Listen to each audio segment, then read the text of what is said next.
Hi, I'm Iris Sokol of ErgoWell, and I am an ergonomic health and wellness consultant with over 35 years in the ergonomic and wellness industry.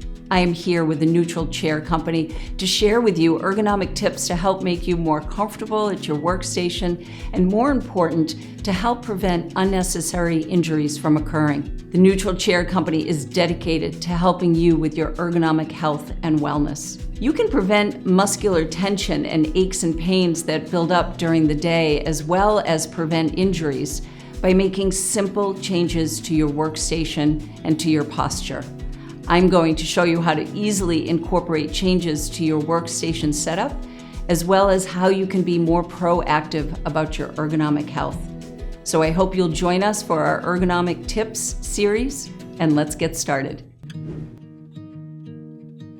Hi, I'm Iris Sokol of ErgoWell, and I'm here with the Newtral Chair Company in our ergonomic tips series.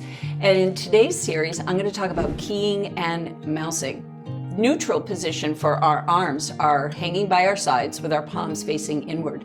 And when we key, we've deviated from neutral 2 times. We bend our arms up, we flip our hands down. So the goal with ergonomics is to try to deviate as little as possible from what our neutral position is with our body. So if you drop your arms by your sides and you bend them up to a 90 degree, ideally, your elbow should be straight down from your shoulder, your wrist a little lower than your elbow, and your fingers in a downward slope so that you are very relaxed in your shoulders when you are keying. So look at that angle, and that's what you're trying to shoot for.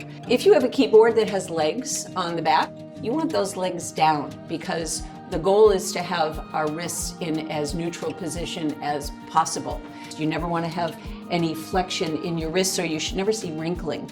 So this is the position that you want to be in when you are keying. Arms relaxed by your sides, 90 degree angle, and a wrist rest can help tremendously, and you can buy an inexpensive wrist rest. I like gel, and this is what a wrist rest looks like.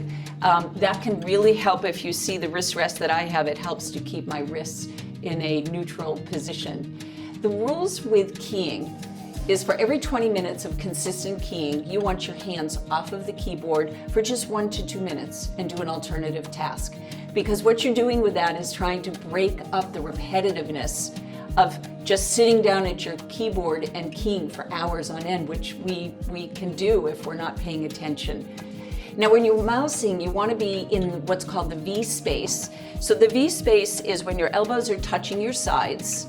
Here's the space. This is the space where it's safe to mouse. As soon as you bring your elbows away from your body, your deltoid muscles, your shoulders, are now taking more of the strain, and they're not very big muscles. So you want your elbows right by your sides, shoulders relax, and here's where it's safe to mouse.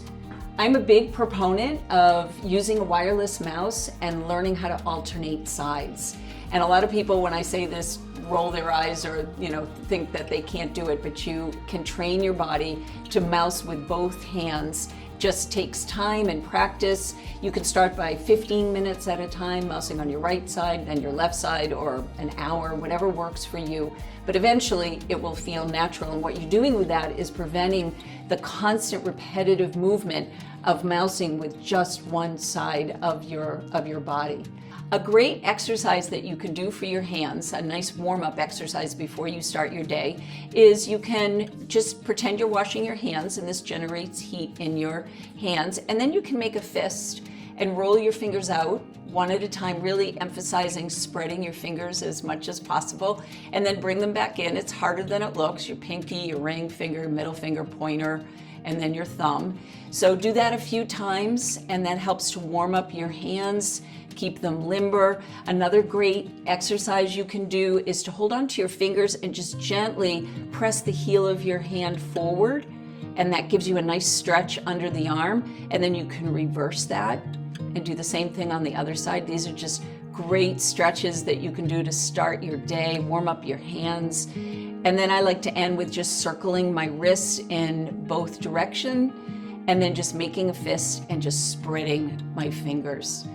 So I hope you found that helpful. Thank you so much for joining us, and have a wonderful day.